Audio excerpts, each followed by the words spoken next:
Hey everyone, we're back with another week of Find Your Film. We just got off pretty much a 45 to 50, I'm thinking 50-minute interview with director, producer, writer Joe Russo. His most recent film was The Au Pair Nightmare, which we all love. That is thanks to Eric Holmes, who actually suggested this Lifetime movie for us. And we're going to just really talk about that a little bit on this episode as well. You're going to hear a snippet of our interview with Joe Russo in this episode, but the full episode, the full interview is going to be part of our podcast feed, and I'll put that up later this week as well. All right, joining me are my betters, my co-host Bruce Perky, aka the loneliest whale watcher. Are you really the loneliest whale? By saying you're the loneliest, Bruce, is that a stretch of? I cry at 52 megahertz. All the time. Okay, I'm so sad. You cry at 52 megahertz. That is okay. That is it's a documentary called The Loneliest Whale. And actually, Bruce Perky is going solo for this one due to the screening link errors, miscues of my other better, Eric Holmes, who is Eric Deadly and Dreadful. That is on our Deepest Dream YouTube channel. You can see all of that stuff. And he did a rainy crying face right now. So you're missing out on the video part of this podcast. So check us out on our YouTube channel. Eric, what is Eric Deadly and Dreadful? Is that an allusion? Is that a reference to Mr. Russo, the person we just interviewed? Yes, it is. And if you listen to the full interview, you will know exactly what Eric Deadly and Dreadful is referencing. It's referencing an anthology movie that's really good, and check it out. Dark, Deadly, and Dreadful. And Eric, you were the one who basically spearheaded this whole thing, this interview with Joe Russo. Can you just very quickly, just your inspiration behind getting Joe Russo on our whole Find Your Film universe? What was the drive for that? Well, in the couple podcasts when I reviewed Au Pair Nightmare, it kind of all started on Twitter. And he just seemed like someone I liked his movies. We had like a little back and forth about Hard Kill, and he just seemed like a guy that would be down to talk about some stuff, and he was, and that was a great interview. Let's see, we got the Penny Black, we got Anderson Cowan, and now we got Joe Russo. I think we're 3 for 3. 3 for 3, yeah. And Joe Russo, very, very good. I have one big complaint with Joe Russo. Huge complaint. Bruce, what's my complaint? I'm calling out Joe Russo right now. I am submarining this whole Joe Russo interview. What is our big complaint? Eric, come on. What's the big complaint? That he didn't love Hard Kill as much as you did. Okay. Everyone should love Hard Kill as much as I did. Okay. That is his error. By the way, Joe Russo's one of the screenwriters, right? Behind Hard Kill stars Bruce Willis. No, the reason why I'm doing this is a little bit of a incomplete, inaccurate segue where here is Joe Russo talking about his favorite Walter Hill film. You had one cardinal sin during this interview. You mentioned the name Walter Hill. And whenever someone mentions Walter Hill, we got to really talk about him just very quickly. My question to you is, what is your favorite Walter Hill film? Has to be one. And number 2, what is the most underrated Walter Hill film in your opinion? And please include the caveat is you have to include The Long Riders in either one of you. Well, again, I think you just answered another one of your own questions. I mean, he's made so many great movies. I mean, I love 48 Hours. I mean, that's one that like always works for me. But I still think, and he was a producer and writer on this, but I still think Alien is just like it's one of my favorite movies of all time.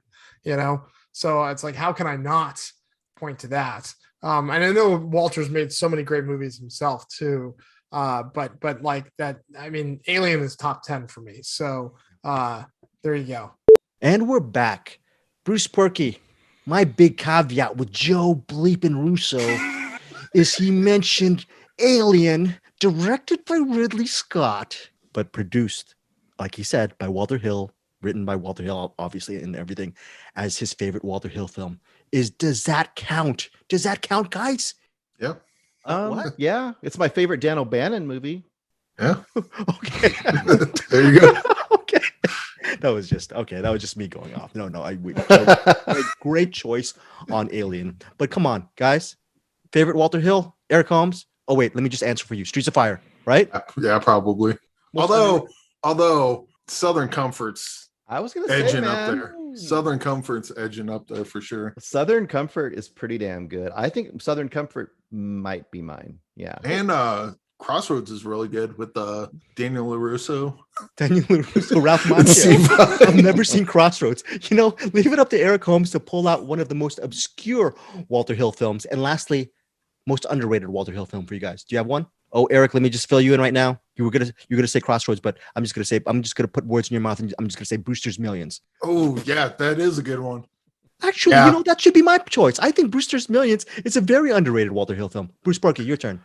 Well, I would have said Streets of Fire, but I think in the last few years it's resurged. That counts. So yeah, I would have said Streets of Fire like probably 20 years ago, but now I think for me, I guess it's Streets of Fire. Let's just say Streets of Fire. Okay, I guess I don't know if it's underrated, but definitely underseen. The Hard Times with Charles Bronson. You are a Walter Hill aficionado. Here I am complaining about Joe Russo's pick of Alien, and bleeping Eric Holmes, who put Joe Russo on the Find Your Film podcast. Great interview, by the way. You got to check it out.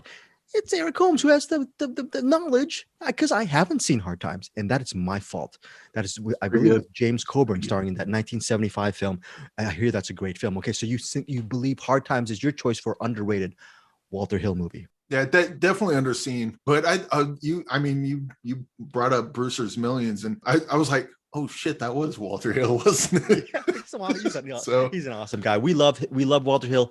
We love Joe Russo. We also love Anderson Cowan and Bruce Purkey, along with our Joe Russo interview, which we're going to put up later this weekend. Can you tell our listeners what else we can expect regarding Anderson Cowan? Yes, we have Anderson Cowan from Cinematics, of course, and also from the Film Vault, and also from the After Disaster. Director of Groupers, and awesome person all around. But he joins us and schools us on Kubrick, especially Lolita and Spartacus, and it's a lot of fun. You can hear him not only giving us lots of great knowledge, but also getting frustrated in his garage as his microphone goes on and off. But it was a great time, and it's a good listen. That was another. I'm gonna call Eric Holmes the ringmaster, because he's the one who's just engineering all these meetups with people, because obviously Bruce and I are absolute hermits and antisocial. I mean, Bruce is a friggin' loneliest whale out there. So, and I'm just a sociopath who doesn't like to talk. That's beautiful. That's sublime whale music. Very good. That is, if that does not make you want to see The Loneliest Whale, folks, then you've come to the wrong place. So that we're going to be doing Spartacus, Lolita with Anderson Cowan this weekend, Joe Russo podcast later this week. But now, stay in the moment, in the present. Eric Holmes, do we have some really good movies this week? What do you think? Has it been a great week of featured films for us? Yes, I would say so. In fact, one of the movies I'm covering this week probably gonna make my top 10 or top 5 of the year. So top 5 of the year. A little tease on that. And it's not Avengers Endgame from last year? No. Yeah. Okay. No, that was a joke, because the MCU is not, different horses for courses, horses, however you say it, different strokes for folks, or folks for different strokes. Bottom line is he's not an MCU guy. I'm an MCU homer. I think Bruce, I'm going to say Bruce is just right down the middle. You're ambivalent about the MCU. You watch it, whatever, right? Am I correct? Were you just talking about the bad Russos? Is that what you're just talking about? Okay. First of all, I love Cherry, and you know how much I love Cherry. Let's not get going on how much I love Cherry and Tom Holland, and I love that film. And you know what? Eventually I'm going to have to watch, because I'm going to blame you, Bruce Purkey, because of your review of The Devil All the Time. I still haven't seen it. So last night I was watching all of the Tom Holland best of clips on The Devil All the Time. I really need to see that movie. Eric Holmes, Devil All the Time, great movie. I don't think I saw that one. What? Okay. That's on Netflix, right? Or Shudder? Bruce Purkey swam upstream, swam against the currents, and he gave it a very middling review. He thought there was a little, if I recall, Bruce, a little bit of fakery in that. He didn't feel authentic to him. And am I correct on this, Bruce, regarding The Devil All the Time, your assessment of it? Yeah, I just thought it was so over the top as far as you watch it, you'll see what you think. I mean, it's entertaining enough. It's long though. It's 2.5 hours, I think. So, and it should have been 90 minutes. Is it one of those should have been 90 minutes, but it's 2.5 hours kind of movies? It just packed everything but the kitchen sink into a movie that didn't need it. But the acting is good. Well, Some of the I wanna acting is watch good. it. Okay, so you know what? Maybe down the road. Bruce is kind of turning me on. Every time Bruce hates something, I'm like, That's "Oh, what I shit, do. gotta watch That's my this." magic power. That's my Magic secret power. power. This sucks so bad. You really want to see it, don't you? Yes, I Eric do. Holmes. I totally Maybe down want to the see maybe down the road we'll do a Devil All the Time movie rewind. You and I will coordinate it with that, down the road. But now, Devil All the Time is currently obviously streaming on Netflix. Speaking of Netflix, thank you to the good people over at Netflix. They supplied me, Bruce, and Eric with an early screening link of Fear Street 2, 1978. That is going to be our big review this week. Bruce is also going solo again with The Loneliest Whale.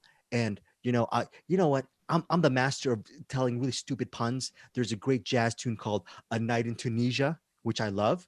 Well, and I bet you people who live in Tunisia and Tunisians, people who live in that area, they hate hearing this joke. Well, we're going to spend a night in Tunisia with this really special film. And Bruce Perky, yes, I'm glad. I wanted Bruce to have that exasperated, Greg, you're an idiot look. And he just gave it to me, justifiably so, because we are definitely spending a night in Tunisia with this Tunisian film called Dachra, Dachra. I am so excited to hear what Bruce and Eric have to say about this movie. Bruce, your call. What do you think? Do you think I'm going to love this movie, Dachra? Dachra, what do you think? I think it'll be middle of the road on it.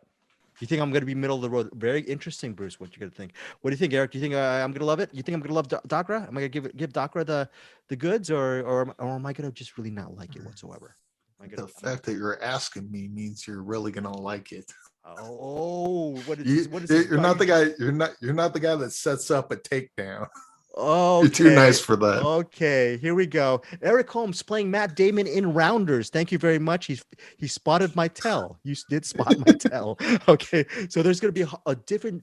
You know what? There's going to be another movie that is very, very big, just as much as our featured, which Bruce and Eric will be covering for this episode. It is called My Heart Can't Beat Unless You Tell It To.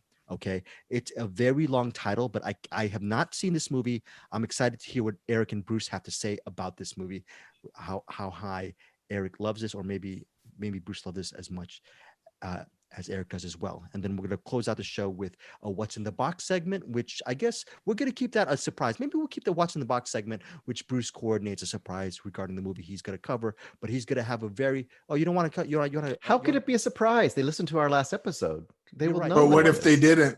You know, then shame on them. Here's the thing, listeners. If you didn't know, I'm a graduate of UCLA, and I graduated with honors in Chaminade College Preparatory, and I've been an esteemed critic for 30 years. But guess what? I'm also a huge idiot, and Bruce is not. Bruce is not an idiot.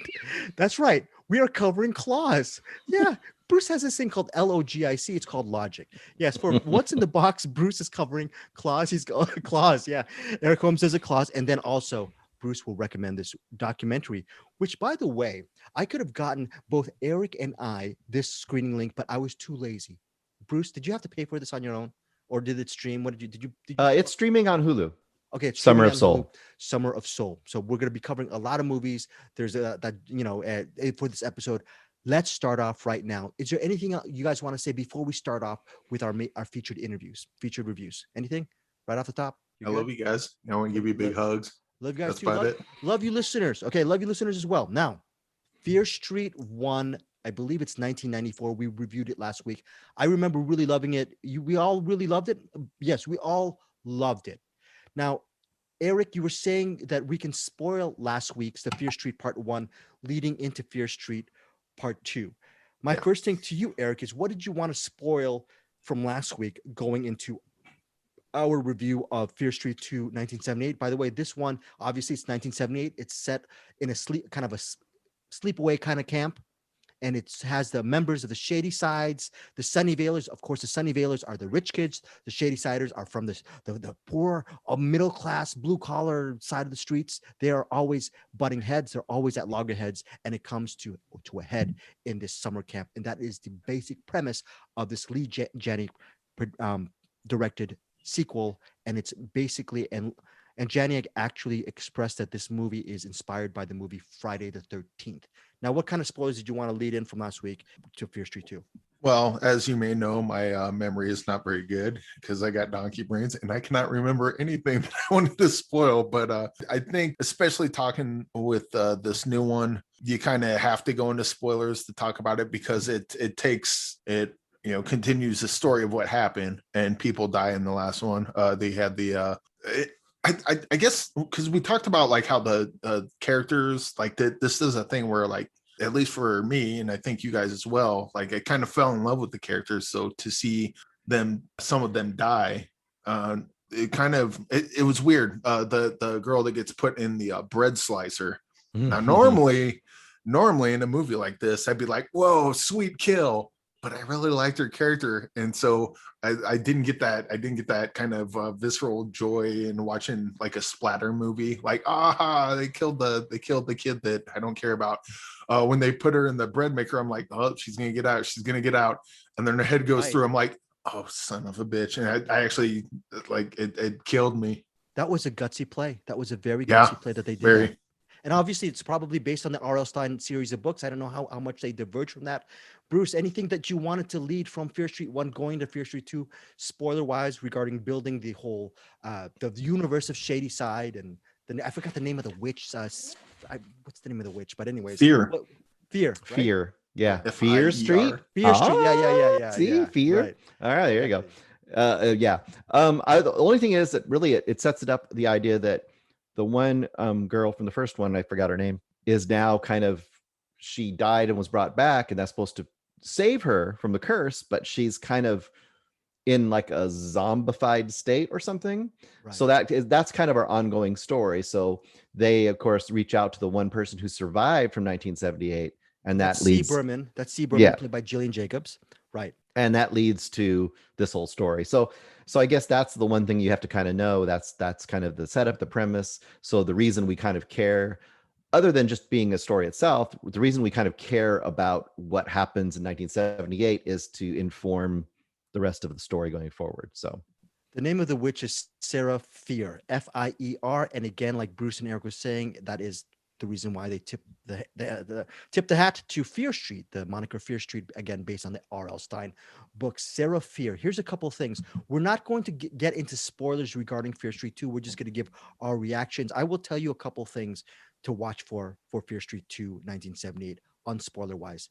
You will get to understand a little bit more, actually a lot more, about the witch Sarah Fear, where she comes from, her motivations. You will see a little bit more about the world. I really want to throw it to one of you guys and I hate this. This is a very superficial question about which is a better film. One of the big reveals for me for Fear Street 2, unspoiler version, is the characters in Fear Street 2 Part 2 are a lot more, for the most part, unlikable for about 40 minutes of the movie. That's another, we're talking about Eric, who the person killed in, what was it, bread slicer thing? That was gutsy. The big gutsy part of Fear Street 2 is they give us characters we don't want to actually follow. Thing is, Cindy Berman, played by Emily Rudd, is so unlikable and so pitch perfect, just grating. And then the other people, there's Ryan Simpkins, who plays Cindy Berman's colleague, Alice. There's a lot of unlikable people for the first 40 minutes. And then my only advice is just wait for the slow build, wait for it to build. Then when it gets into the second half of the movie, it just turns it up a notch in so many different ways that I ended up being so crazy in love with Fear Street 2, 1978, that I really actually ended up loving this more than Fear Street Part 1. And I'm wondering, first of all, what you guys think about that. Eric, let's start off with you. Well, the first one is I really like that one, obviously minus the music drop or the needle drops. Right. And there's definitely a couple, not as many in this one, but they still kind of go nuts with those a lot of times. But I think the first one was more standalone, only because I didn't quite understand where I understood what the self-contained story was of 94. I forget all the years already, except for the new one coming out next week, 666. I'll remember that all the time. So I think the first one works more as a self-contained story because I didn't know where they're going.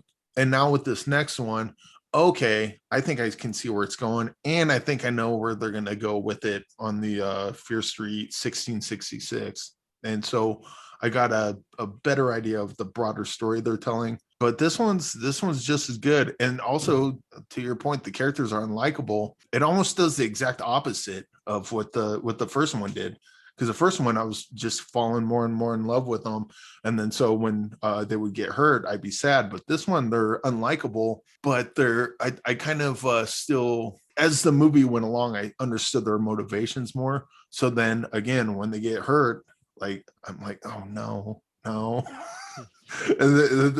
This is the exact same thing like the first one that it carried from that is the character work is just really good. Because like they're unlikable, but they're unlikable in a way that makes sense, at least to me. Bruce, your thoughts? Fear Street 2. I really liked Fear Street 2 a lot as well. And I guess I'll look at it this way. The first one, I feel like the first one was the mystery of what's happening, right? And the basic idea was you have this group of outsiders who are kind of misunderstood, who band together to figure out what's going on. And then kind of by the end of the movie, you kind of know what's going on. That's kind of the thrust of that movie. Whereas this movie is a little different, where like you all talk about the characters aren't as likable. What I think this movie does that's really interesting is two things. First of all, they say it's like Friday the 13th. I think it's like Friday the 13th partly, but it's partly kind of like the Goonies, because this one has a whole aspect of following a map and trying to discover secrets, and I love that kind of stuff. And that is woven into a slasher type of scenario in a really interesting way. And I think that's when the movie also gets really interesting. Plus, I would also suggest that when you get to the characters in here, the few that you end up really connecting to, I say to me, there's at least 3 characters that I really ended up connecting to in this one, maybe 4, 3 for sure.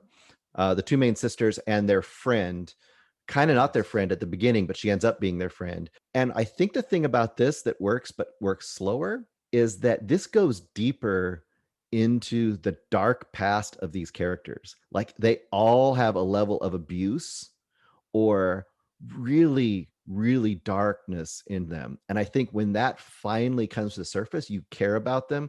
And in some ways, you might even care about them more by the end of this movie. Plus, it's just fun. Both movies are fun. And this is smart that it makes it fun in a slightly different way. It's a little more of a straightforward slasher, but it's also got this whole Goonies, like weird, mysterious, I'm just going to say, world. I'm not going to say what it is exactly, but there's a lot of that kind of stuff. So if you like maps and solving things and figuring out, symbols and stuff, then this has a whole added element to it. I would say this movie also has a lot of heart. Yes, it does. A really big heart. I say it has a big heart. And I gotta say, last thing, there's a sequence, and I'm not gonna say what happens. There's a sequence involving an outhouse and a murder near an outhouse, or not an outhouse, but a toilet, that is really great. I really loved that sequence. It's pretty spectacular. What about the sneaky social themes that's interwoven in this? The fact that, without giving too much away, maybe I'm wrong in this. With horror movies, you're expected, with the kills, there is sort of a physical release from the viewer, where you want to see the kill, how sophisticated or how intricate it is.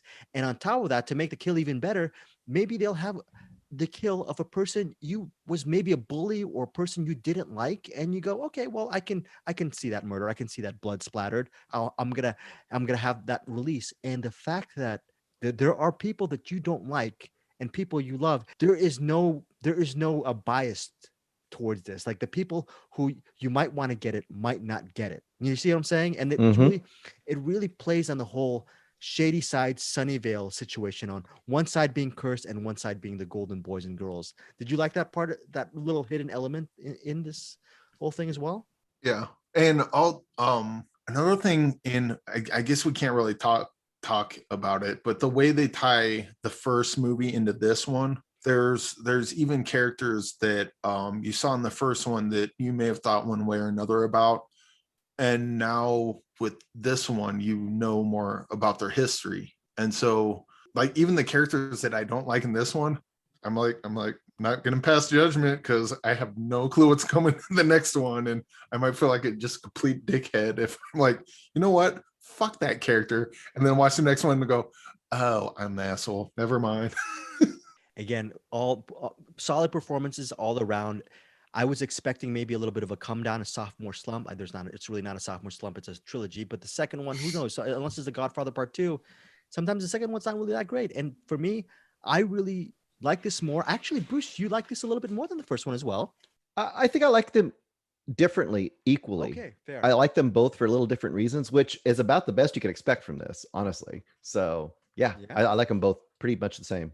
So I guess solid recommendation for all of us for Part 2? Yep. Okay. Yep. Solid recommendations. And are we excited for week 3, 1666? Is that going to be Very much? Yes.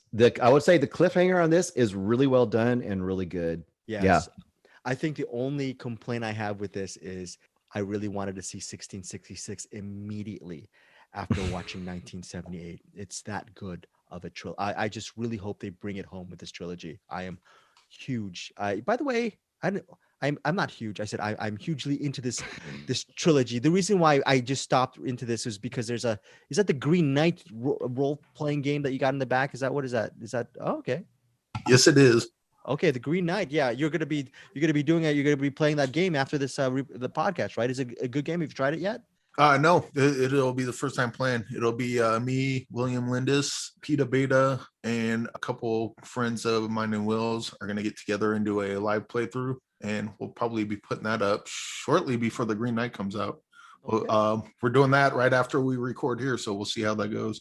Okay. Oh, yeah. I'm nervous. I got to hurry up. We got to make sure that the Green Knight is on right now. But hopefully, you guys have a good time playing with that role game.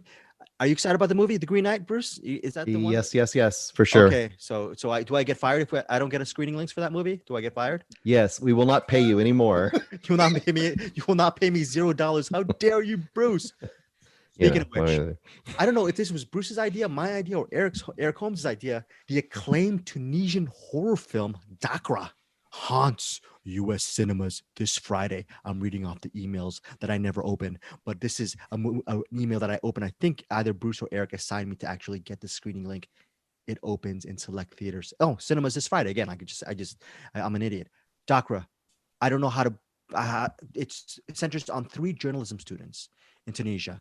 They're tasked with doing an expose or a report, like a final paper, and they have to make sure that this report isn't based on the revolution in Tunisia or anything like that. Something fresh and new. One of the journalists, he has a contact at asylum, and he says that there is a woman named Mongia, Mongia, Mongia. Mongia is a woman at the bottom of this asylum. Supposedly, she was found, I believe, on a road or something like that, and her throat was slashed and she was bleeding profusely, and she came to the asylum. And what happened was Mongia has been staying in the asylum for years, and she's just she's a complete mess. She's very scary. Let's just say she's very scary, and she has a backstory. And what happens is these journalists, they go and try to visit Mongia, and really stuff happens, and it eventually leads them to a mountainous village filled with goats, women who don't talk too much, and a very obsequious, just 50-something guy who's just really overly friendly. When someone's overly friendly, start wondering what's going on. So these 3 journalists, they go to this mountainous village, and they try to figure out what happened, what was Mongia's relationship to this village, what the heck is going on here. And by the way, this part of this movie is based on a true story regarding kidnapping and torture of children in Northern Africa. That's a little bit of Dachra, but it goes into other definitely different details. It's a very interesting movie, to say the least. Before I'm going to hold my ultimate review of this movie, I want to hear what Bruce thinks of Dachra first. I think overall this is a pretty good horror movie. I would say that it gets better as it goes, which is good, because it's always worse when a movie does the opposite. It starts really good and gets worse. So this one starts out, it was kind of middle of the road for me. Like they meet and they get together and they go to the sanitarium, and this crazy possessed lady or whatever she's supposed to be. And I was worried that it was going to be a continue visits to her and deal with possession and kind of become a sort of pseudo exorcist kind of story. But then when they go out to the village out in the mountains, this kind of creepy village in the mountains, I was on board. Now, it takes a while to get there. I think it could maybe get there quicker. And I would say that there is a lot, up to that point, it's kind of like three friends bickering a lot. And that wasn't the best thing in the world. That was kind of like, okay, it's all right, but it's not the best. But I am a sucker for those. We go into a town and something weird's going on here and everyone's looking at you and they're peeking out their doors and something's going on here. And it's kind of one of those sort of things when it gets to that town. And I got to say, the moment where I was fully on board was they get taken into the town. I'm not going to give spoilers away, but they're all sitting around like a fire or something. And there's like meat hanging to dry or smoke or something. And one of the main characters says, "You guys sure do like meat here." I laughed out loud, but I also was like, this is pretty great. And I got to say, the last 30 minutes got more horrifying than I expected it to get. And I was appreciative of that. So I would say overall, I would say this is good. It's not great, but it's good. So I would say it's a recommend for me. Very good. A good recommend. Yeah. Bruce Perky. Actually, before I get to you, Eric, want to mention out of the three, the main character out of the three is Yasmin. Yeah. Played by Yasmin Dimasi, and she's good. She's very, very good in this movie. And yes, if you don't like to see three journalists arguing, It's a lot. I don't know about if they have some kind of Guinness Book of World Records cinema style, but I've never seen people argue for this long. And not even I'm thinking Kramer versus Kramer, Ordinary People. Yeah. I don't know what. No, this is wall to wall arguments. So you might either love it or absolutely dislike it. I ended up loving that. So I'm gonna get to my thing right now, Eric. I'm gonna. I don't know what your tell is. You told my tell. I'm having a feeling, Eric, that you ended up really digging this movie. We'll see. We'll see. Oh, is that my cue to start talking about it? Yeah, that's your cue. All right. So the beginning, I really love the beginning of this. It kind of reminded me of the Blair Witch Project, the movie, like the actual movie, like the non found footage version of Blair Witch. It's like, oh, okay, yeah, they're in the film class and they got to do the thing. And I liked how they showed kind of the film students figuring out how they're going to do the interview, figuring out what they're going to do, so on and so forth. Like, I really enjoyed that kind of journey, filmmaking journey of it. And then the middle happened, and then I started losing steam. And then that, to Bruce's point, that last 30 minutes wrote me the fuck back in. I didn't want to go back in. I did not want to, but it was like, "You are coming with us." And then pulled, oh geez. The end of this movie is just horrifying. There's a part with death throes that I've never seen anything like. It's real. It's not visceral. It's I don't know what to say about without ruining. But there's another thing that happens at the very end after that, and like, so that whole last like half hour was just like one fucking bullshit thing after another, and I was just like, I was glued to the screen, like, oh fuck, what's gonna happen next? What did you think? I mean, there's a twist that doesn't really change the story per se. Like, you can enjoy the story without the twist at all. But there's a little twist there that I thought I really appreciated that twist too. What did you think of that? That actually, the twist kind of threw me off a little bit. I'd have to watch it again, because I suspect the movie seems smart enough that I probably just missed it.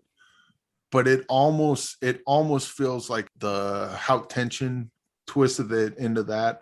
Mm-hmm. Where not same storyline, obviously, for anyone listening, but where the twist at the end of how tension was like, does that really work? But I think it does, because the movie's smart enough.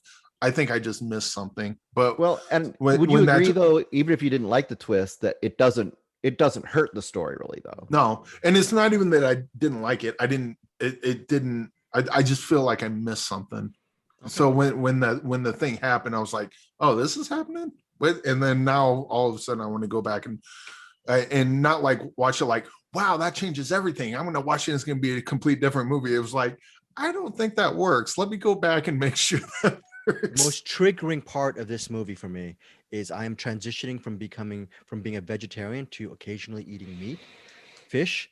There is a fish, chicken. I've been eating chicken. I was thinking of eating some fish this weekend. So I've been a vegetarian for about 4 years now. Slowly, but surely, I still eat hamburgers now and again, in and out. There is a dinner sequence regarding what Eric was talking about, meat. There is something with the way the audio works, the way that bones are splitting. it is so triggering that I almost felt like throwing up at the dinner sequence. This, of course, there are a lot more violent scenes, but that meal sequence, folks, if you are a vegetarian and you're thinking about meat, going back to meat, this might set you off on the wrong path, or maybe the right path, going back to just eating vegetables and tofu and everything steamed for the rest of your life. That actually triggered me in a different way, because I take pride in the meat that I cook, and I'm watching that going, should not be serving gray meat. You guys are terrible cooks. Let me get in there and help you out with that a little bit. Okay, so my take on Dachra is it's 114 minutes long. There is a girl in a red hoodie who basically stepped out of the ending from Don't Look Now. Okay. And I loved every single minute of it. I was so mesmerized from every single minute. Eric, you were mentioning about the middle, sort of lost you in a second. I don't know. There's something about this movie. It is so weird. Actually, Eric was right when he was actually in our messages. He was talking about it's a creepy movie. I felt creeped out by this movie the whole time. The argument stuff, I saw it's annoying, but it ended up being for me comic relief, because you need a little bit of a respite from all of the horror or the about to be really horrific moments that are the impending doom that's coming forth.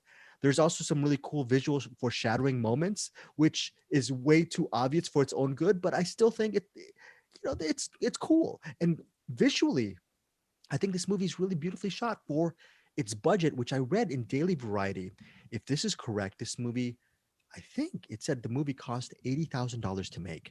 And if this movie at $80,000, Dachra at $80,000, or even Dachra at several $100,000, I thought this movie, with its atmosphere, the world building of what you find out who these people are, just really eerie, atmospheric, and ultimately, just as Eric and Bruce has been saying, it's really horrific. For me, high recommendation for Dachra. I don't think I've seen a Tunisian film before, but I want to actually watch this director. Let me look at the director's name, but he's actually has a TV series called, his name is Abdelhamid Bochnak. He actually created a TV series called the New Bot or something like that. I want to see whatever this director does. So huge, strong recommendation for me. I was surprised at how much I fell in love with Dachra, Eric Holmes. I also forgot to mention they do weird close-ups in this, like, Yes, kind of like Weird if you're looking, it's like weird angles in the close-ups. Yeah, I was sucker for those. Well, Sucker for push-ins. but the close-ups in this one look specific to this movie. Like it's hard to explain unless you just watch it. But the close-ups kind of threw me off a little bit, but in a good way. I was like, I don't know quite what they're doing there, but I think I like this. Maybe it's just because it's not like a centered frame close-up. It's kind of off. It's weird. top. They did a lot of cropping where, like, so for example, if you have everything balanced with the person on one side of the frame, yes, but instead of looking towards the open side of the frame, they look towards the other side of the frame. Yeah. So like all the spaces behind their head, there's I don't know if it was just kind of to set an unbalanced, kind of to unbalance you and maybe just kind of put you off kilter a little bit. I'm guessing something like that.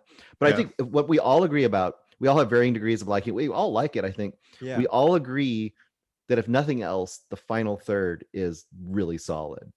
Would we all say? Yeah.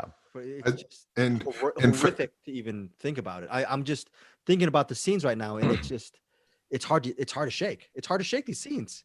I would say the last third, as great as that was, that would be the thing where I would say this is a not recommend, just because I can imagine a few people that I know that would get to that end part and be like, why the fuck did you make me watch this? Like I could, there's one part in particular that I don't want to say, but I could see some people getting very angry. I almost want to do a trigger warning, but and it's not recommend, like, this movie sucks, don't recommend. I'm saying you're gonna be in for some stuff at the end. I will just leave it at that. This is a movie that feels like it's going to be at a certain level of kind of spooky ooky, and it goes a lot more disturbing than you think it would go. Yes. And I think that's what we're all getting at, is that this is just as genuinely for its level it's much more disturbing than you're expecting it to get at the end. And I think that's what kind of Eric's getting at. So if you get triggered by certain things, especially deaths of certain people, then it will not be good for you. There is a camera angle. I don't want to say how the camera goes, but it is you guys know towards the end, there is a disorienting camera angle shot that, let's just say it's sort of circular or something. It goes, you know where it goes. Yeah. That's a creep. That was an awesome money shot, and B, it just was terrifying to experience. And I think that's, to Eric's point, that verges on not recommending it to people who don't want to be absolutely terrified. But that's in the not recommend. That's maybe even recommending it to even more people who want that kind of just adrenaline pump with their. We'll just say it gets extremely violent by then, and if that's not something you're into, stay far away from this one, because it goes for it, and it's like it's not like with the Fear Street movies. They're violent, but they're fun violent. Psycho Goreman is violent, but it's like fun violent. This is like just disturbing violent. Like I wish I didn't see that. Folks, a couple more things of Dachra. If you ever go to a mountainous village with goats and people who don't talk to you, leave immediately. Number one, leave the place, leave the premises immediately. Number two, if one of the non-talking villagers actually whispers to you and tells you in a very soft yet urgent voice, to run, take that person's advice. Fair enough. There's a little girl eating a head off of a bird. Just let her go. Let her go. Maybe just don't chase her down. You know, some birds can't fly anymore. There's other birds. There's another day for another bird. Okay, so there's a lot of things you can learn from Dachra. Strong recommendation from me. Solid recommendation from Bruce and Eric. Yeah. Okay, that's it. Dachra opening in U.S. cinemas this Friday. Tunisian film. Amazing stuff. Next up, oh, this is so sad. The Loneliest Whale. Yeah, 1 for my baby, 2 for the road. Actually, there's 0 for my baby and there's 0 for the road for The Loneliest Whale. Bruce Perky. It's a documentary that opens this Friday. I think it's about a whale with a very lonely signal at what you said, 52 whatever megahertz. Right. Eric and I had some screening issues on it. Bruce, what'd you think of this movie? And I have it directed by Joshua Zeman, I think it says. This is a pretty solid documentary. I would say, if you don't know a lot or you're very interested in whales, even better. If you're kind of in the middle of the road, it has a fair amount to offer, but you might find it a little thin for you if that's not kind of your cup of tea. So I would say that's kind of my caveat, because I do caveats. So the basic concept is this. For, 30 years or so, they've been identifying this single whale song that is different than all the other whale songs. And for the longest time, they weren't sure if it was really a whale, or maybe it was some other kind of sound, like a boat sound, or an engine sound or something. But several of these marine biologists had identified that this 52 megahertz whale sound was a single whale, and it wasn't a whale species that they knew. So they were trying to figure out what this whale is and what it was. And it kind of fell off, figuratively fell off the radar. And this filmmaker had been fascinated by it. And like a lot of other people, it had kind of become this internet thing. Like a lot of people were obsessed with this, and they called it The Loneliest Whale. And the song, the idea that whales will, send out their songs and they'll get answered. And this whale obviously could never get answered. And the idea also that whale songs can go hundreds and hundreds of miles underwater. So the fact that there's this whale kind of just roaming out there and, just all by itself. And what is this whale? So it's kind of a mystery. It's also, people putting a lot of story on top of it. So that's kind of the basis of this. And the filmmaker is like, what if I could try to find this whale? So, and that's the basic concept of the story. So he goes out and, rounds up all these eminent, marine biologists and different people and technical stuff to try to be able to, triangulate and figure out where this whale is. And that's kind of the meat of the story. Can they find this whale? So that's kind of your driving force of this movie. And if that sounds interesting to you, I think you will find this to be interesting. Now, that being said, I feel like they only had so many days to do it, to actually search for the whale. They only had so much funding. So I feel like they probably didn't have enough footage to really feel like this almost 90-minute movie. So you get a lot of other information about whales themselves. So I feel in that sense it's a little thin, but if you don't know a ton about whales, you might love that. All that being said, it's interesting. It's got a lot of great hard science, which I'm a fan of. I'll go into all the technical stuff and all the megahertz and all the different waves. There's a lot of nerdy shit in this movie. So for me, that stuff was fun. I would say it's a good documentary. It's not a transcendent documentary, and it doesn't have that great catharsis that you want for the end of a movie like this. But that's also part of a true documentary. They aren't faking it. They'll tell you the end of the movie, and it is what it is. I'm not going to tell you, obviously, because if you want to see it, then you can find that out. Okay, so that is The Loneliest Whale, The Search for 52. Bruce gives it basically pretty much a slight recommend on this one, right? Slight? Yeah, I'd say slight. I say it could go to the next level, but for what it is, it's pretty good. Yeah. Okay, it's in theaters July 9th, and it reaches digital July 16th. Again, so apologies to Bruce Purkey on behalf of Eric Holmes and myself. We tried actually watching it, but we had screener link issues with The Loneliest Whale, and that is based on our ineptitude. Eric Holmes, what do you think? We were inept at playing our screening links. Didn't look at the cutoff date close enough. We'll just say that. We're playing fast and loose with our cutoff date. So apologies to all those folks behind The Loneliest Whale. Thank goodness we have the real Loneliest Whale to actually pick up all the tough work for us, and that is Bruce Purkey. He is our claw. He's crying. He's crying, folks. And he's gonna be back to talk about Klaus later on in the episode. No, actually not. He's actually going to be back with Eric Holmes, because Eric Holmes has this movie that he's actually wanted me and Bruce to see. He was actually clamoring for this movie for us to watch, and it is, what is this movie called? It is called My Heart Can't Beat Unless You Tell It To. Here's the thing, Eric Holmes, I'm going to give you the rough and tumble of it. I got us a screening link, but Eric Holmes actually ended up paying for it because he really wanted to see it immediately. Bruce ended up watching the screening link.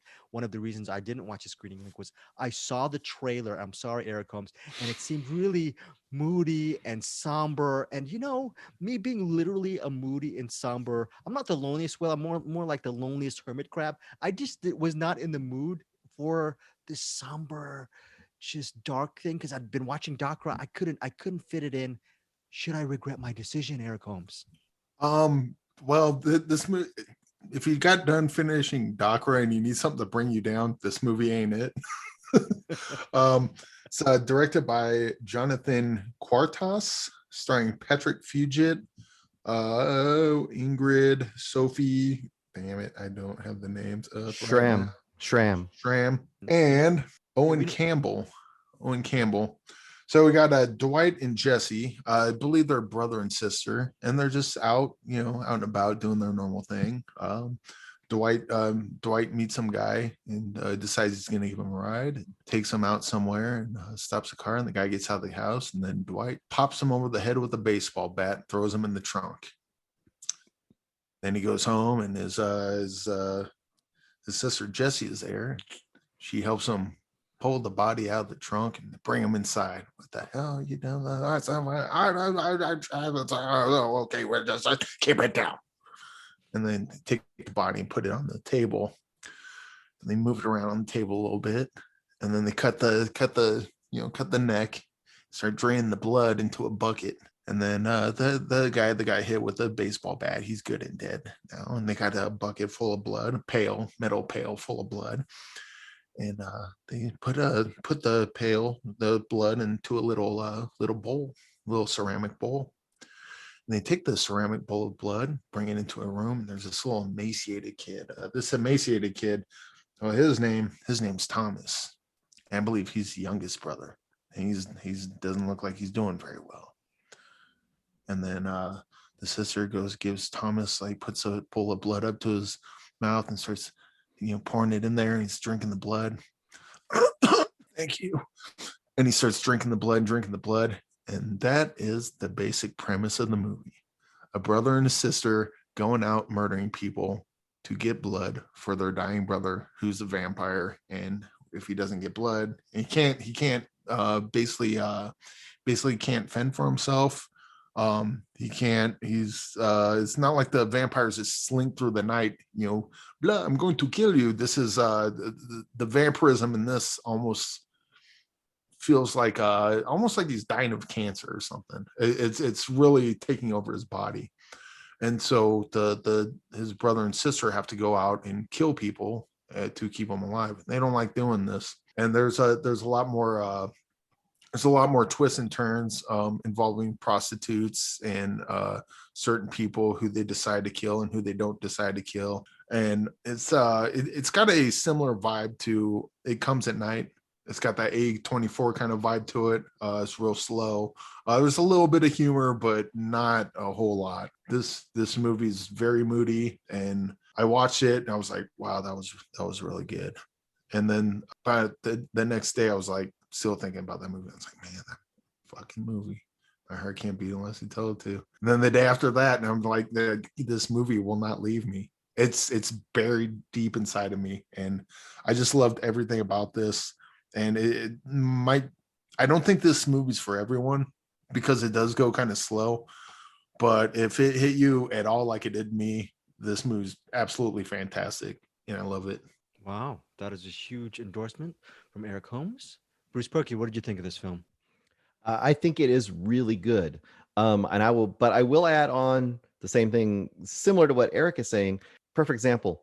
Greg, you probably wouldn't want to have watched this because your instincts were probably right. If you weren't in the mood for that, you probably would not have enjoyed it, because I would say this is pretty relentlessly bleak. I mean, this is not your feel-good movie of the year. That is for sure. Now, that being said, it is very interesting. And I would say this director does an amazing, it's a low budget, obviously, does an amazing job creating situations that are tense and letting them play out. And there are multiple scenes in this movie. And once again, we don't want to spoil it, but there's scenes where let's just say that Dwight, who is the older brother, who is the main hunter, I guess you'd say, for food, he's ambivalent. And let's just say he's not always the best at following through. And let's just say that leads to a whole lot of complications. I mean, what would you say, Eric? There's at least 2 or 3 scenes in here that are like, they set it up, something happens, something doesn't go quite right, and you're like, oh fuck. And they just let it play out. And it's kind of the way the whole movie plays out, honestly. The beginning is like, this is how it's supposed to go. And then the rest of the time, it doesn't quite go so well. So there's a part where the sister's in a car looking at someone in a hotel. I knew exactly what was going to happen. As soon as I saw her in the car, I'm like, I know exactly. And usually that's a bad thing in a movie where it's like, oh, I knew what was going to happen. It really works in this one because you know exactly what's going to happen. It's just a matter of, well, fuck, I see what's coming. Let's see how this is going to play out. Because you know the stakes at that point. Yeah. Because that's the point. So you know what's going to happen, but it's different. If they just had that scene come in cold and you knew what happened, it wouldn't mean anything. Yeah. But they set up all the stakes before that. So when you know what's going to happen at that point, you're like, oh shit. Yeah. If this goes down the way I think it is, I don't know how it's going to play out after that. Yeah. Because you understand the dynamic. Yeah. There's someone that's in a closet. And I knew exactly what was going to happen. There's only one way this can end, but then you, and I think they do that hit. That's probably why I love this so much. It does that Hitchcock thing. It puts a bomb under the table. You know the bomb's under the table. You know how this plays out, but it doesn't blow the bomb up right away. It just lets it sit there for a while, and you're just like, how did the fuck? Well, and honestly, I mean, there's individual bombs, but the whole movie's a bomb too, right? Yeah. Like it's set up from the beginning. And like I said, you see the beginning and that's kind of like the perfect case scenario. But very quickly, you get an idea of the tension that's going on within the family. And that sets up the bomb. Like that starts the timer. You're just waiting to see when it blows up and how it blows up. And it kind of does it in stages. And I want to say one other thing, not to spoil anything. I just want to point out theoretical or hypothetical bomb. There's no actual bomb. Right. But go on. This is the Hitchcock bomb. But also, it does a great thing. There's multiple times when characters get objects impaled on them and they don't get removed for a long time. And that just I don't know why, but that really disturbed me. You know what I'm talking about? Yeah. I mean, I just saw that. The thing is though, that if that happens, that's what you're supposed to do. I know, but you never see that. You never see Yeah. that. And I it got makes stabbed. Pull it out. It's like, don't. You're gonna bleed out. You're like, that's what's holding your blood. And when I saw that, I was like, oh, and it's just like a whole other level. It's like when you see someone's ankle break on a movie or something, and that just bothers you the whole rest of the time. It's kind of like that. It's just like, oh, so that was visceral too. This is a really good movie. I'd say it doesn't quite go to the level that it does for Eric for me, but I mean, that's not saying it's not a great movie. With that one little aside, that if this isn't your tone and your style, it doesn't ever change from that tone and style, so you may not like it because of that. So yeah. Another thing I loved about the ending of this is it's one of the kind of endings I like you say, bleak, but it's like a happy ending, sort of. Yeah, it does that one thing. It's like, whoa, good for them, sort of. yeah. I don't want to describe. I don't want to compare it to anything, because if I did, it would give you something away. Although I will say, if you want a really old and a really new movie that I think kind of hold the same DNA but are different, but also I haven't seen anything quite like it. This is the first vampire movie I've seen ever that I think has some of the same DNA as George Romero's Martin from like the early 70s. I feel like they have a similar like worldview. So My Heart Can't Beat Unless You Tell It To. It's playing in select theaters, but you can it's available on VOD and digital platforms right now. Eric Holmes, part of what we do in Find Your Film is to actually spotlight cinematic gems. Is this one of these movies that you really want to shout to the highest mountaintops? Hopefully one of those mountaintops isn't in some village in Tunisia, but do you want to actually shout out the mountaintops and basically, are these the type of movies that we should be covering? You know, like, you don't want it to be buried, this movie. Oh yeah, definitely. This movie is a perfect blood diamond if we're talking gems. Perfect blood diamond if we're talking gems. Okay, again, that is My Heart Can't Beat Unless You Tell It To. Just because Bruce and Eric both praised the movie, Eric really loved it. Might be in one of his top 10, top 20 by the end of the year, probably easy. Bruce at least gives it a very solid to a very good recommend. So this sounds like a movie that I was probably not going to watch, but I think I'm going to probably maybe do a rewind next week, because I still have, who knows, maybe it might do the Loneliest Whale on me and expire, but I'm going to hopefully that is still alive. Speaking of alive, Bruce Perky, do you have any recommendations? What is the soulful recommendation you have for us now? Oh, Eric Holmes, I'm sorry. Yes. Can we pause for a second? Yes. Yeah, we'll pause. Yeah. I need to bail in about 5 minutes. Should I just want to finish Bruce's recommendation and then I bounce and then you guys can do it without me? No, this is what we're going to do. Hey guys, we're back. Eric, you gotta leave us because you don't like me and Bruce. What's going on right now? What's going on? Yes. Eric, what happened? Well, you mentioned the Green Knight thing, and I'm going to be meeting with Peter Beta and William Lindis. Oh, and Peter Beta from the Middle Class Film Class? Yep. And we're going to be doing a live playthrough of The Green Knight, and hopefully we'll have something of that on our respective podcasts to be able to tell you guys about. I object you leaving in several. You know why I can't leave in several minutes?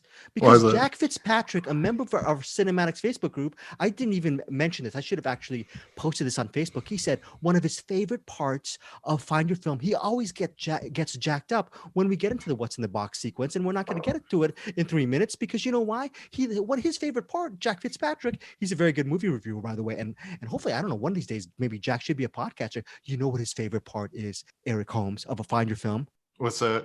I mean, you're just gonna have to do it, and we're just gonna edit it out of place anyway. Eric, what do you say to Pete? Yo, Pete, drop that beat. Who's in the box? What's in the box? You lie! No! What's in the fucking box? Hey, guess what? Someone gets off early. Eric, we'll see you next week. In 3, 2, 1. I'm gonna clock out and but I'll talk to you guys later. Take care, man. Bye. Have fun. All right. So hello. Well, hello, Greg. That guy's such a jerk. Now we're all alone. I'm almost a total lonely. At the end, I'll just be crying all alone in the room. The loneliest whale. Yeah, I'm actually dipping out myself. Can you mind recording and editing this? Sure. I'm kidding, guys. We love Eric Holmes. Hopefully, he has a good time with The Green Knight. Now, let's get to your soulful recommendation for your weekly Yes. recommend, Bruce. Summer of Soul. Now, this is in theaters, I believe, selected theaters right now. So if you can see it in a theater, go for it. When the Revolution Could Not Be Televised is what it's the subtitle of it, I guess it is. But it's also on Hulu. So if you have Hulu, this is well worth checking out. This is probably going to be one of my top documentaries for the year. Oh, okay. So for sure, this is in the front running at the moment. I haven't seen a better documentary yet this year. This is directed by Questlove. So obviously Questlove. Never heard of him. Yeah, unknown. He's some guy. I don't know. Anyway, obviously from the Roots and a whole bunch of other stuff. If you should know Questlove. Yes. And this has been kind of making the rounds. I think this might have premiered at Sundance this year. So what this is one of those documentaries that it works on so many levels, because we have a lot of music documentaries where they have great performances and great musicians. And this certainly has that. But this is got so much more context and it's so beautiful. So what this does is basically it is the rediscovery of all of this footage from these series of concerts from 1969 in the park in Harlem. For several weeks in a row, they were having these concerts in the park, and there were thousands and thousands and thousands of people watching these concerts. And they filmed it, and it was well filmed and recorded and everything. And then essentially they weren't able to sell it to anybody, and it just went into a basement and sat for 50 years. So, and then recently was rediscovered and became this project. Now that is a crime. That is a huge crime. Yes. I think. So like I said, just on a basic level, the performances themselves are fantastic. I mean, you've got Stevie Wonder, you've got Nina Simone, Mahalia Jackson, you've got Sly and the Family Stone, you've got just luminaries of soul, and they're all performing like at the top of their game at that era. What this movie does, it's really amazing, is it does a variety of things. It'll have a part of a song, and then it will cut in and give you a context. It'll give you the context of society at the time. It'll give you the reaction of somebody who was there as a kid watching it. It'll show you one of the performers that you're watching, if they're still alive, which some of them are, watching themselves perform for the first time in 50 years. It seems very not seamless. It seems very jagged.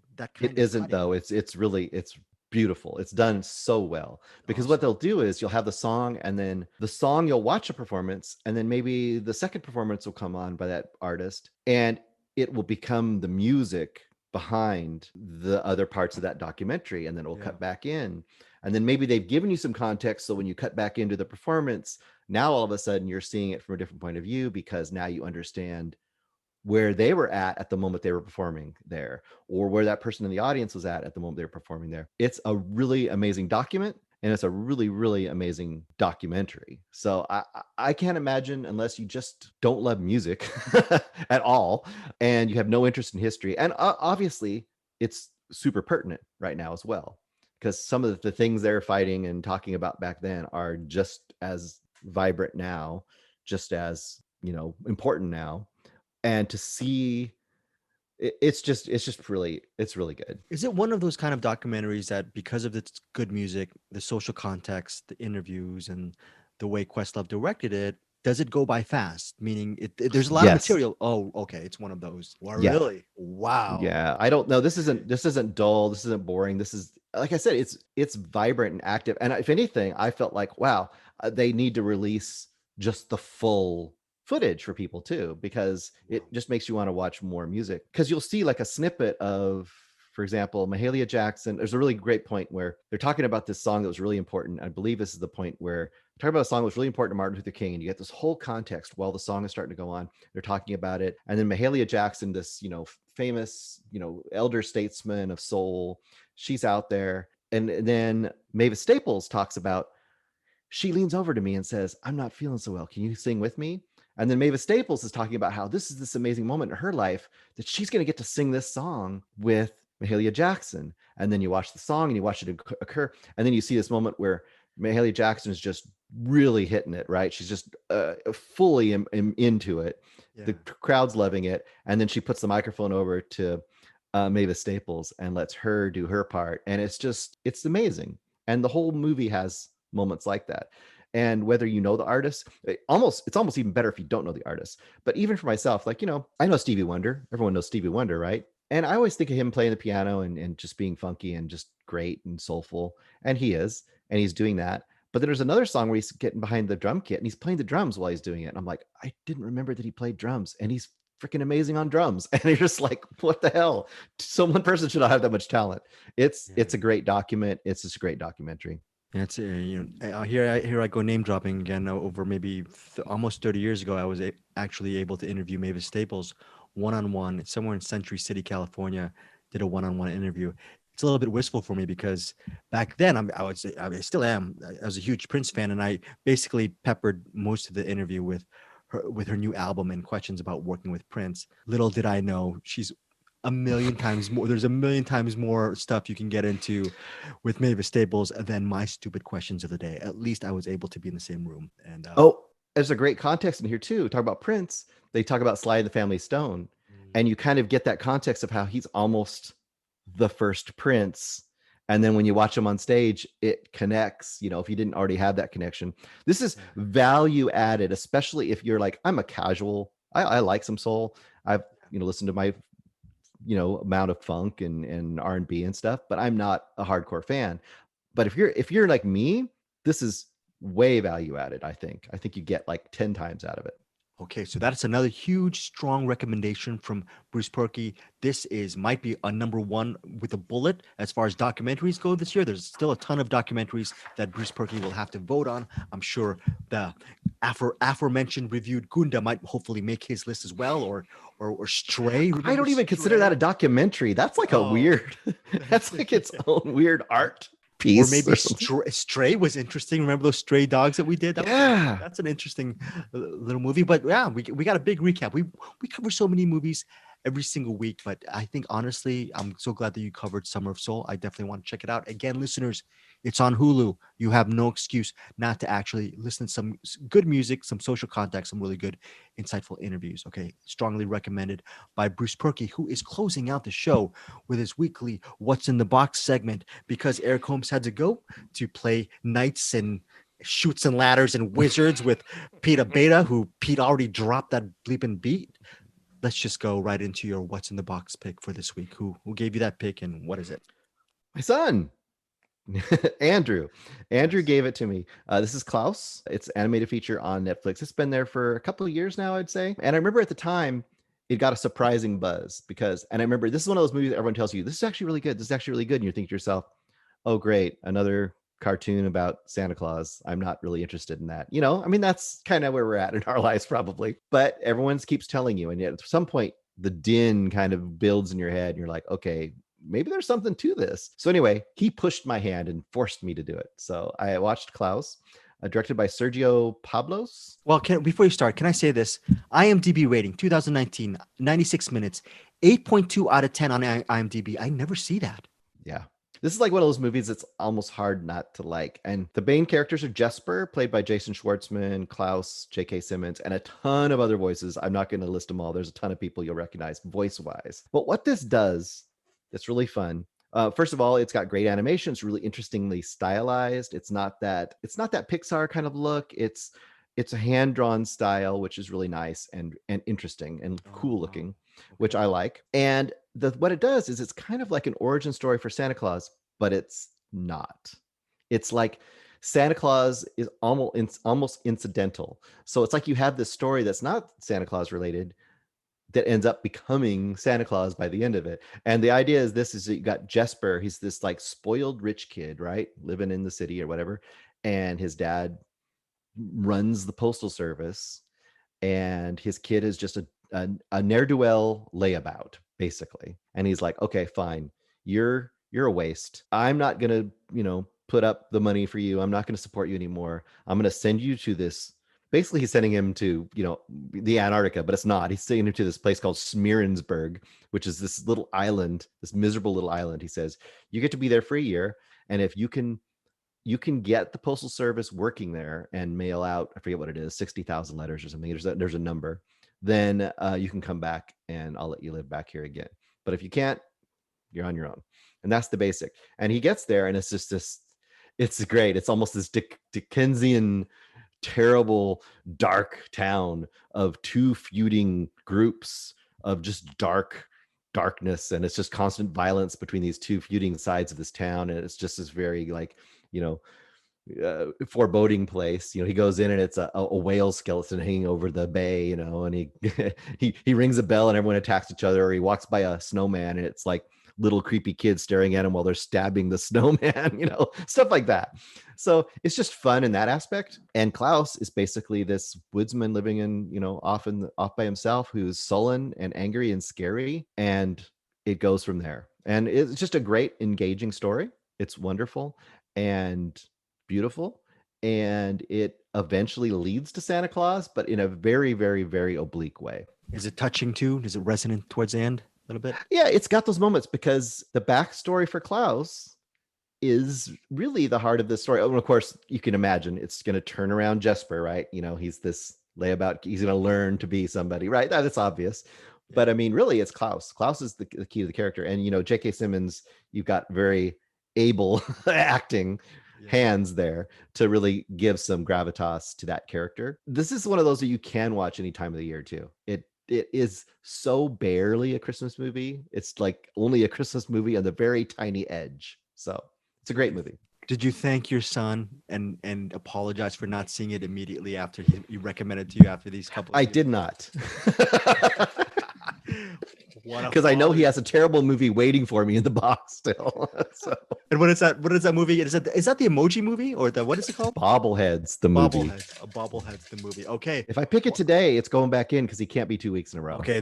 Right now, Bruce Perky is picking something from in the box. What's in the box? What's in the box? If you want to actually send a movie recommendation for what's in the box, by the way, just email Bruce Perky at bruceperky@gmail.com, or just hit him up on our Cinematics Facebook group.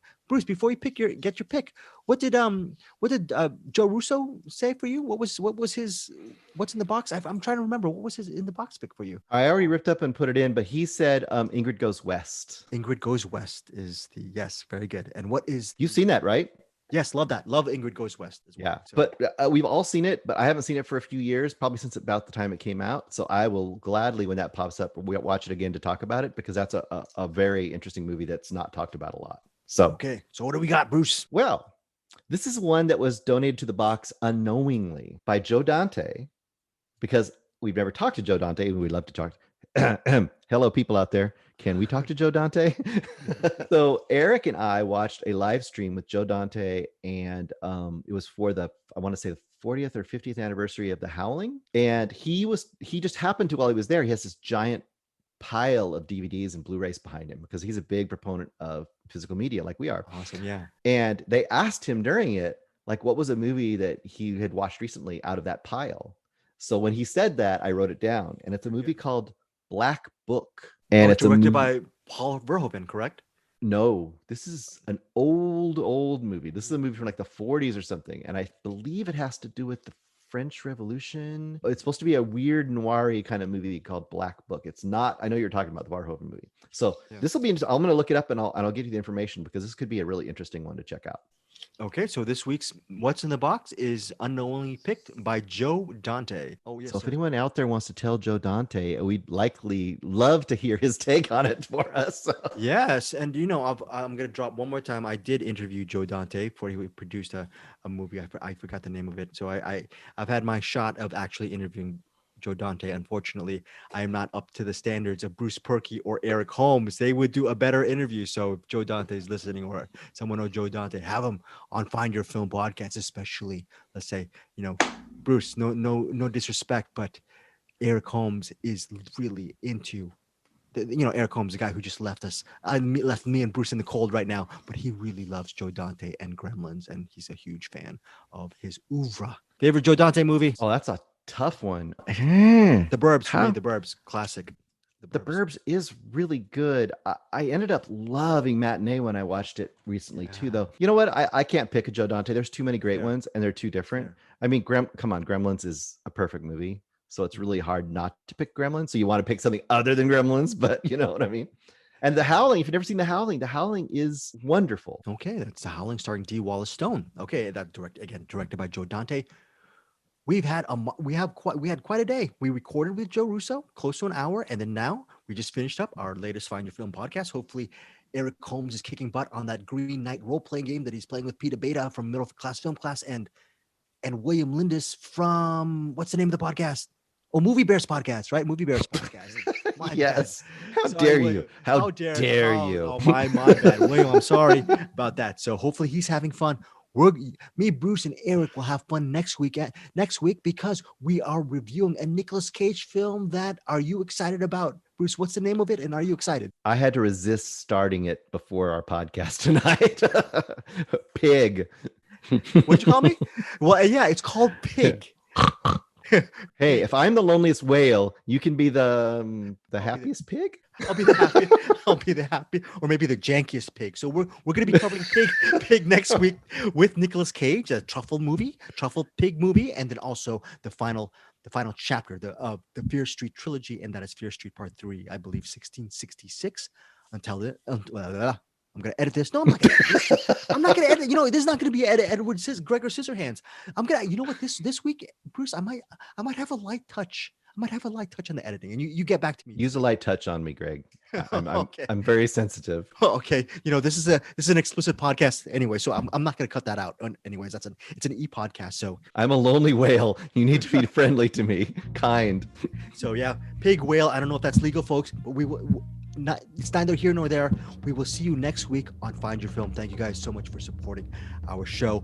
Oh, I forgot, Bruce. We always lead off with a final thought from you. I have nothing else to say. See you guys next week.